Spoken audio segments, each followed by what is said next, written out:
शुरू अल्लाह के नाम से जो बड़ा मेहरबान नहायत रहम फरमाने वाला है। आज पंजाब असम्बली का इजलास ऑपोजिशन की रिक्वेजिशन पर बुलाया गया है और इसका मेन एजेंडा जो है महंगाई है। आज पंजाब से खैबर पख्तूनख्वा, बलूचिस्तान, सिंध, गिलगित बल्तिस्तान एक रेडी वाला, एक ताजर, एक मिल वाला, एक मजदूर, एक white collar worker, blue collar worker, सब परेशान नहीं हैं, बल्कि महंगाई ने उनको ज़हनी मरीज बना दिया है। ये बातें मैं महज ऑपोजिशन खेलने के लिए नहीं कर रहा। मैं मेंबर सूबाई असम्बली से पहले, कायदे हिज़्ब इख्तिलाफ से पहले, मुस्लिम लीग नून के मेंबर से पहले एक पाकिस्तानी हूँ और पाकिस्तानी आज गलियों में, चौराहों में क्या बातें कर रहा है, उससे मेरे दिल को बड़ी तशवीश है। कल नियाजी साहब यहाँ पर आए थे,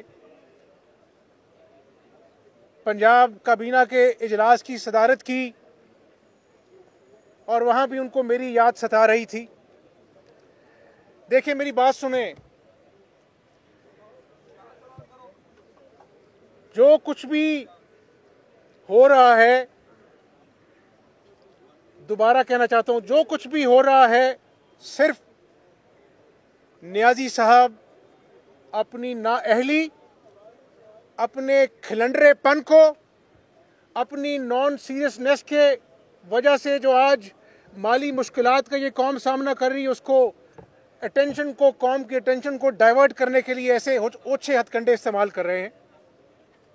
मुझे बताएं, 8 महीने हो गए हैं इसी जगह पर।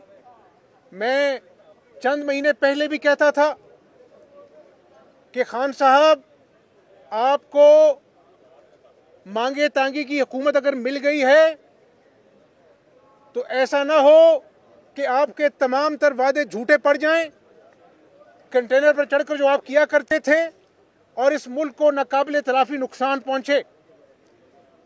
शहबाज शरीफ को कहा चोर, डाकू, लुटेरा, ऑपोजिशन को कहा मैं पकड़ के अंदर कर दूंगा। 8 महीने में ऑपोजिशन को गिरफ्तार किया, लेकिन आज पाकिस्तानी कौम देख रही है कि एशियन डेवलपमेंट बैंक हो, IMF हो, जो आपने कहा था ना कि मर के भी 3.4% ग्रोथ रेट होगा, ये वो भी नहीं है। 2 कुछ फीसद जो है वो ग्रोथ रेट की फोरकास्ट किया जा रहा है।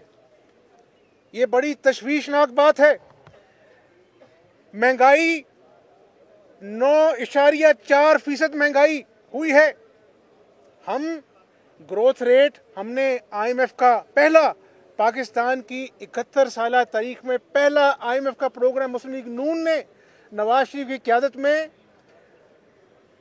कामयाबी से मुकम्मल किया और तमाम चैलेंजेस के बावजूद, क्योंकि IMF का प्रोग्राम जो है वो सबसे पहले ग्रोथ रेट को हिट करता है, हमने 5.8% ग्रोथ रेट अचीव किया, IMF का लोन भी अदा किया।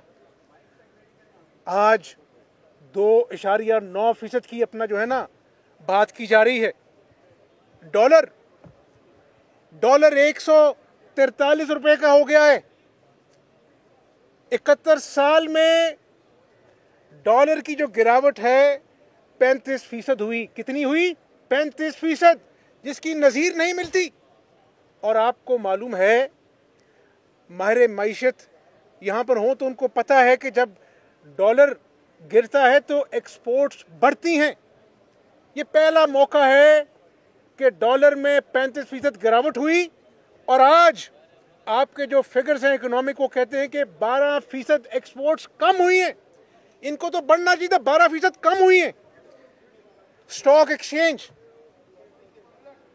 एक्सचेंज 2016 में, मैं कोई यहाँ पे शायरी नहीं सुना रहा, न्यायी साहब आपकी तरह झूठ नहीं बोल रहा, इल्जाम तराशी नहीं कर रहा, बद अखलाकी नहीं कर रहा।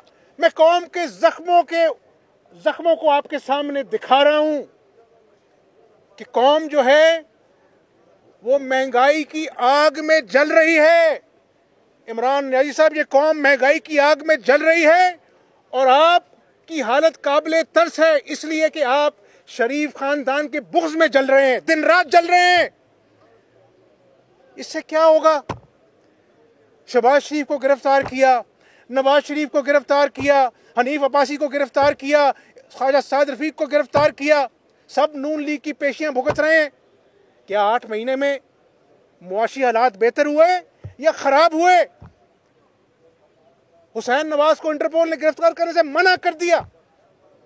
क्यों किया? कि उन्होंने कहा कि ये सियासतज़दा लोग हैं, ये सियासत कर रहे हैं, सियासी इंतकाम की बू आ रही है। शहबाज शरीफ को अपना साफ पानी में बुलाते हैं, आशियाना में गिरफ्तार करते हैं, फैसला आता है 1 पाई की, ना करप्शन हुई है, 1 इंच ना जमीन गई है। और ये कौन सा नया पाकिस्तान है जहां पे गरीब की दवाइयां जो हैं वो 200% उसमें इजाफा हो गया है। सरकारी अस्पताल में जाओ न्याजी साहब, आप ये अपना जो है वो यहाँ पे आके तकरीरें कर कर चले जाते हो। कभी गरीब आदमी से अस्पताल जाके पूछो जिसकी माँ एरियां रगड़ रगड़ के बिस्तरे मर्ग पे है, दवाइयां 200% महंगी हो गई। कुछ ऐसे टेस्ट हैं, मेडिकल टेस्ट, जो मैं आपको मिसाल दे सकता हूं। सरकारी अस्पतालों में सस्ते हैं, प्राइवेट हॉस्पिटल में महंगे हैं।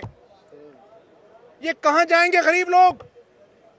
और सितम ज़रीफ़ी ये है कि ये कल की फिगर्स हैं जो मैं आपको इकोनॉमिक फिगर्स बता रहा हूं कि मुआशी हालत तशवीशनाक है। आपके अपने बोर्ड के अंदर जो मुआशी मेंबर्स हैं उन्होंने कल कहा कि ये बड़ी तशवीशनाक हालत है। हम समझते थे कि नए पाकिस्तान में कुछ मुआशी लिहाज से काम किया जाएगा, बेड़ा गर्क हो गया है और ऐसे लगता है कि इस मुल्क का कोई वाली वारिस नहीं है। कल अपने मेंबरान को बजाय इसके कि कहते न्याजी साहब कि मुआशी हालात बड़े ख़राब हैं, मिलकर अपना जो है कोई मुआशी हालात को संभालने के लिए कोई इकदाम करें। महंगाई है, रमज़ान की आमद है, कोई महंगाई को कंट्रोल करने के लिए अपने मेंबरों को टास्क देते। कोई अपना जो है वो एक 24 साल का जवान जो है वो पुलिस की गाड़ी तले आके मर गया, किसी ने 1122 को बुलाने की जहमत गवारा नहीं की। मैं गया था सानिया साहिवाल के बच्चों के घर, उनकी यतीमी के आंसू मैंने देखे। कल नियाजी साहब को इतने महीने बाद उन यतीम बच्चों को जिनकी आंखों के सामने उनके माँ बाप को बेदर्दी से कत्ल कर दिया गया, अपना ऐवान वज़ीर आला में बुलाकर टांग पे टांग रखकर 3 करोड़ का चेक उनके अंदर थमा दिया। ओ खुदा का खौफ करो इमरान नियाजी, इंसानियत भी कोई चीज होती है। आज तक JIT मैं कहता था वहां पर उनके घर में कि JIT बननी चाहिए। आपको 3 महीने बाद JIT बनाना याद आ गई और मगरमच्छ के आंसू बहाकर 3 करोड़ का चेक देकर किसी का बाप वापस आ जाएगा, किसी की मां वापस आ जाएगी। अब कौम तुम्हारा मुहासबा करेगी इमरान नियाजी, और तुम्हें नैब के पीछे छुपने नहीं देगी, क्योंकि तुमने आवाम का एक गरीब आदमी का मुआशी कत्ल किया है। मैं आपसे गुजारिश करूं, सर्कुलर डेट आज 600 अरब बढ़ गया इस 8 महीने के अंदर। एक्सटर्नल डेट उसमें 10 बिलियन का इजाफा हुआ। मुल्क की मईशत का हुजम जो हम 330 अरब डॉलर छोड़ के गए थे, आज वो सुगड़ कर 280 अरब डॉलर हो गया है। अब मुझे आप ये बताएं, सानिया साहिवाल के बच्चों के घर उनकी यतीमी के आंसू मैंने देखे। कल नियाजी साहब को इतने महीने बाद उन यतीम बच्चों को जिनकी आंखों के सामने उनके माँ बाप को बेदर्दी से कत्ल कर दिया गया, अपना ऐवान वज़ीर आला में बुलाकर टांग पे टांग रखकर 3 करोड़ का चेक उनके अंदर थमा दिया। ओ खुदा का खौफ करो इमरान नियाजी, इंसानियत भी कोई चीज होती है। आज तक जेआईटी मैं कहता था वहां पर उनके घर में कि जेआईटी बननी चाहिए। आपको 3 महीने बाद जेआईटी बनाना याद आ गई और मगरमच्छ के आंसू बहाकर 3 करोड़ का चेक देकर किसी का बाप वापस आ जाएगा, किसी की मां वापस आ जाएगी। अब कौम तुम्हारा मुहासबा करेगी इमरान नियाजी, और तुम्हें नैब के पीछे छुपने नहीं देगी, क्योंकि तुमने आवाम का एक गरीब आदमी का मुआशी कत्ल किया है। मैं आपसे गुजारिश करूं, सर्कुलर डेट आज 600 अरब बढ़ गया इस 8 महीने के अंदर। एक्सटर्नल डेट उसमें 10 बिलियन का इजाफा हुआ। मुल्क की मईशत का हुजम जो हम 330 अरब डॉलर छोड़ के गए थे, आज वो सुगड़ कर 280 अरब डॉलर हो गया है। अब मुझे आप ये बताएं कि जो शख्स तमतराक से कहता था कि एफआईए मेरे नीचे है, आईबी मेरे नीचे है, मैं ऑपोजिशन की करप्शन पर कड़ी नजर रखूंगा, एक एक को पकड़ के गिरफ्तार करूंगा। एफआईए भी नीचे है आपके नियाजी साहब, आईबी पे नीचे है। आपको ऑपोजिशन की गिरफ्तारी का शौक भी बहुत है, लेकिन जब डॉलर की कीमत में होशर बा इजाफा हुआ तो मौसूफ कहते हैं हाँ मुझे भी मीडिया से पता लगा कि डॉलर की कीमत इतनी बढ़ गई है, आइंदा के बाद मैं स्टेट बैंक गवर्नर को कहूंगा कि मुझे पहले बताया करो। ओ खुदा का खौफ करो नियाजी, डॉलर गिरने से अरबों रुपया पाकिस्तान का डेट बढ़ गया। ऑपोजिशन की तो छींक भी आपको उसकी खबर आती है। जब पाकिस्तानी कौम के मामलात होते हैं, डॉलर गिरावट का शिकार होता है, तो आप कहते हैं कि मुझे मीडिया से पता लगा। ये शर्मनाक स्टेटमेंट है, शर्मनाक है, कौम से मजाक है। कौम ने आपको कंटेनर से जाली मैंडेट के जरिए जो अपना जो है आप चले गए, कौम ने वोट तो मुस्लिम लीग नून को दिया था। हमने फिर भी अपना दिल पे पत्थर रखकर कहा कि हम असेंबलियों का हल्फ लेंगे कि शायद कुछ परफॉर्म करें, लेकिन ये तो बेड़ा गर्क कर दिया है। पाकिस्तान की मईशत इस वक्त हचकोले ले रही है, और देखें आप उधर सिपा सालार जवानों से मुलाकात कर रहे हैं, क्योंकि आज भी मोदी का जंगी जुनून अल्लाह ताला पाकिस्तान की धरती को उसके शर से महफूज रखे। आज भी खतरा है कि कहीं यहां पर मिस एडवेंचर ना हो। कोई इस बारे में कोई बात नहीं की। हमजा की याद सताती है, शहबाज शरीफ को गिरफ्तार करना है, नवाज शरीफ के खिलाफ अपना केस बनाने हैं। ये आदमी बौखला गया है, जिसको हिंदुस्तान पाकिस्तान के बॉर्डर पर जो टेंशन है, जिसका आपके अपने वजीर खारजा ने हाईलाइट किया, परवाह नहीं है। उस दिन भी उसी वो करप्ट इंसान से, बाबर वान से मुलाकातें कर रहे थे, जिस दिन आपके वजीर खारजा ने कहा कि हिंदुस्तान और इंडिया के बॉर्डर पर टेंशन और कोई मिस एडवेंचर हो सकता है। उस दिन भी अपना जो है वो तंज कर रहे थे आप। तो मैं आज बड़ा दुखी हूं इस बात से नहीं कि मुझ पे केसेस हैं या मेरे पीछे नैब है। मुझे अल्लाह से डरता हूं मैं नियाजी की गीदड़ भभकियों से नहीं डरता। लेकिन आज मुझे गरीब आदमी की जो महंगाई से कमर टूट गई है, जो आज मईशत की डूबने की बातें world bank, Asian development bank, IMF कर रहा है, उससे मुझे एक पाकिस्तानी के नाते बड़ी तशवीश है कि हम एक मिनट ठहरे जरा। मुझे आज जरा बात करने दें कि ये अपना जो सूरत हाल हमें कहाँ लेके जाएगी। मैं अल्लाह से दुआ करता हूँ कि अल्लाह ताला इस मुल्क को महफूज रखे। और जितनी बातें मैंने की मैं गलत साबित हूँ, लेकिन ये हकाइक हैं। और मैं आज अपनी बातें नहीं करने आया यहाँ पर। मैं सिर्फ आज महंगाई की बात करूंगा, पाकिस्तानियत की बात करूंगा, पाकिस्तान की सालमियत की बात करूंगा। और इमरान नियाजी, एक बात मैं पाकिस्तानी कौम को आज बता दूं कि जब कुछ नहीं मिला आशियाना में, जब कुछ नहीं मिला साफ पानी में, अब कहते हैं मनी लॉन्ड्रिंग हुई है। मैं बड़ा गुनाहगार इंसान हूं, अल्लाह से डरता हूं, न्याजी से नहीं डरता। ये मनी लॉन्ड्रिंग का झूठा गलीज दावा जो है, ये अल्लाह के फजल करम से कौम देखेगी कि एक बार फिर न्याजी खान झूठा साबित होगा। अल्लाह के फजल करम से हम सुरखरू होंगे। और भाई जो मनी लॉन्ड्रिंग करते हैं वो कोर्ट के दिए हुए इजाजतनामे के बाद एक दिन पहले मुल्क वापस आते हैं। 56 कंपनियां कहां गई? 56 कंपनियां? अरबों रुपए का शहबाज शरीफ के खिलाफ खबन कहां गया? या बेद के गिकपैक्स कहां गए? और भाई 10 अरब डॉलर का न्याजी खान ने शहबाज शरीफ पर इल्जाम लगाया था, आज तक अदालत में इसका वकील पेश नहीं होता।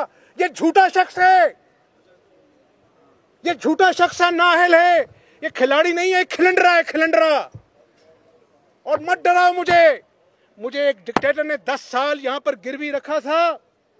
उस वक्त भी इसी नैब जो सियासतज़दा है, मैं नहीं कह रहा, सुप्रीम कोर्ट कह रहा है, उस वक्त 10 साल मैंने इस नैब का मुकाबला किया था। और मुझे जेलों से मत डराओ, मैं अल्लाह से डरता हूं, तुमसे नहीं डरता।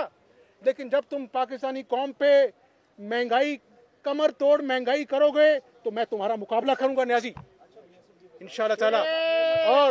और एक और बात, अभी मौसूफ ने एक ट्वीट किया था कि अल्लाह के रसूल सल्लल्लाहु अलैहि वसल्लम ने फरमाया है, जहाँ पे बेइंसाफी हो वो कौमें तबाह हो जाती हैं।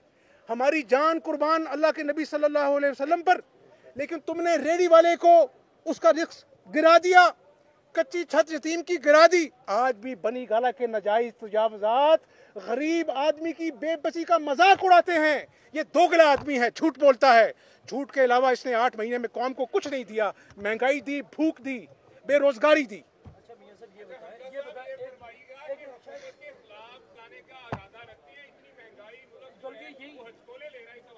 यही बात क्लियर करे। आसिफ जरदारी कहते हैं कि ये हुकूमत नहीं रहेगी। मौलाना फजलुर रहमान आपको मिलने के लिए आते हैं कि अपोजिशन के खिलाफ तहरीक चलाए। मुस्लिम लीग नून किस गुमगू की कैफियत का शिकार है इस वक्त? देखो मेरी बात सुनो, हुकूमत रहे ना रहे, इस पाकिस्तानी कौम को कायम दायम रहना चाहिए, आमीन। क्योंकि अब मैंने आपसे जिस तरह कहा कि हम ऑपोजिशन हैं, जो मैंने बातें की हैं वो आम आदमी, मैं गलियों में भी जाता हूँ, उनका दर्द बयान किया है। आज जो मैं आपसे बात कर रहा हूँ, हिंदुस्तान और पाकिस्तान के अंदर कोई मिस एडवेंचर का खतरा है। हम अंदरूनी तौर पर बिखरे हुए हैं। आज हिंदुस्तान पाकिस्तान की जो टेंशन है उसका तकाजा था कि न्याजी साहब आप तमाम पार्लिमानी लीडर्स ऑपोजिट के बुलाते। आज जो फैटफ से पाकिस्तान को जो ब्लैक लिस्ट करने की कोशिश की जा रही है, आज जो पाकिस्तान के दुश्मन हैं वो पाकिस्तान को दहशतगर्द बनाना चाह रहे हैं। आपका फर्ज था कि आप सबको इकट्ठा करते, कौम को इकट्ठा करते, लेकिन नहीं। मैंने पकड़ना है, मैंने जेलों में डालना है। क्या इससे पाकिस्तानी कौम बिखर रही है या जुड़ रही है? वक्त के तकाजे होते हैं। मैं आपकी बात का जवाब देना चाहता हूं। मैं कह रहा हूं कि हम तमाशा नहीं देखना चाहते। हम चाहते हैं कि इस न्याजी साहब ने जो वादे किए कौम से वो वफा करे। हम नहीं चाहते कि इमरान न्याजी सियासी शहीद बने। हमें अवाम के दुख दर्द की एहसास है और उसके लिए जो भी करना पड़ेगा करेंगे, लेकिन इनको हम सियासी शहीद नहीं बनने देंगे। अवाम को इनका असल चेहरा नजर आना चाहिए। हमजा साहब ये बताएं कि आप कहते हैं कि इमरान और नैब न्याजी गठजोड़ है, कल फिर नैब ने आपको बुलाया है, कल जा रहे हैं? यार मैं हर पेशी पे गया, मैं इनके बुलावे पे गया और इन्होंने कोर्ट में, अदालत में कहा कि हमजा शहबाज हमसे बहुत कोऑपरेट करता है, हमें ये मतलूब नहीं है। पढ़ लें। अब हमजा शहबाज की याद जो है वो सिर्फ नैब और न्याजी को सताती है, कौम देख रही है। इशू जिस मुल्क के महंगाई है, इसी इशू इस मुल्क का गुर्बत, बेरोजगारी है, हिंदुस्तान पाकिस्तान की टेंशन है। लेकिन कल मौसूफ मेरा नाम लेके गए, उनको ख्वाब में भी शरीफ फैमिली नजर आती है। और तुम जो मर्जी कर लो, अल्लाह के फजल करम से हम गुनाहगार हैं। बड़ी आजिज़ से कहता हूँ, शरीफ खानदान के हवाले से इमरान न्याजी तुम भूल में हो। इंशाअल्लाह ताला इस मुल्क की खिदमत की है। 1700 किलोमीटर मोटरवेज बनाई हैं, अस्पताल बनाए हैं, मेट्रोज बनाई हैं, 3 मेट्रोज बनाई 1 खरब में। तुमसे तो अपना पेशावर की मेट्रो बस नहीं बन सकी आज तक। वहां पे एक खातून की जान चली गई ट्रायल के प्रोसेस के अंदर। कुछ शर्म नहीं आती? आज मांगे तांगे के पैसे से गुजारा कर रहे हो। क्या कौम को नहीं पता कि अपना जो है वो 1 खरब की मेट्रो बस, जहां पर खड्डे नजर आते हैं, जहां पर करप्शन की निशानदेही की गई है, वो लोग तो आज इसके बगल बच्चे बहन के उसके बैठे हैं, काबीना में बैठे हैं, उन पे नजर नहीं आती।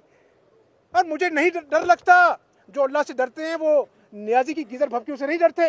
अल्लाह ताला हमारे जवानों को जो इस मुल्क की धरती के लिए शहादत का जाम नोश कर रहे हैं, उनको साथ सलाम है, उनकी माओं को।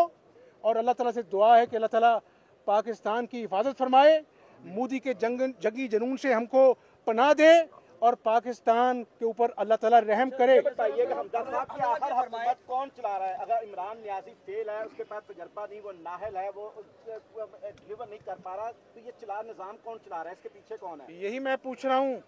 यही नाअहल लोग हैं जो कभी बुज़दार साहब हाई कोर्ट में जाके माफ़ी मांगते हैं और आज वो बदतमीजी पे उतर आते हैं। उनको आज इस्तीफा देना पड़ा एडवोकेट जनरल को। बस ये बदतमीजी झूठ के निज़ाम में चल रहे हैं। कभी सुनहरे ख्वाब दिखाते हैं कि समंदर से तेल निकल आएगा। और भाई ये कौन से सुहाने ख्वाब कौम को दिखा रहे हो? प्रैक्टिकल तो करके दिखाओ। अभी तक कोई ठोस मुआशी पॉलिसी लेके नहीं आए। कहते थे IMF के पीछे नहीं छुपूंगा, खुदकुशी कर लूंगा। आज जिस एमनेस्टी स्कीम को तंज करते थे कि मैं कभी नहीं लेके आऊंगा, वो एमनेस्टी स्कीम भी आप लेके आ रहे हैं। और खुदा का खौफ करो, कितना झूठ बोलोगे? झूठ बोलने में PhD कर ली है इमरान नियाजी ने। जितना इश्क इमरान खान आपसे करते हैं, उतना इश्क आप इमरान खान से भी करेंगे। क्या कहते हैं? वो जो शख्स कहता है कि वो लीडर ही नहीं होता जो यूटर्न नहीं लेता, इसकी बातें जो है ना, अब कौम के कान पक गए हैं नियाजी का झूठ बोल के। न्याय साहब कुछ करना है तो करो इस कौम का भला, वरना ये कौम तुम्हारा मुहासबा करी, तुम्हें घर जाना होगा।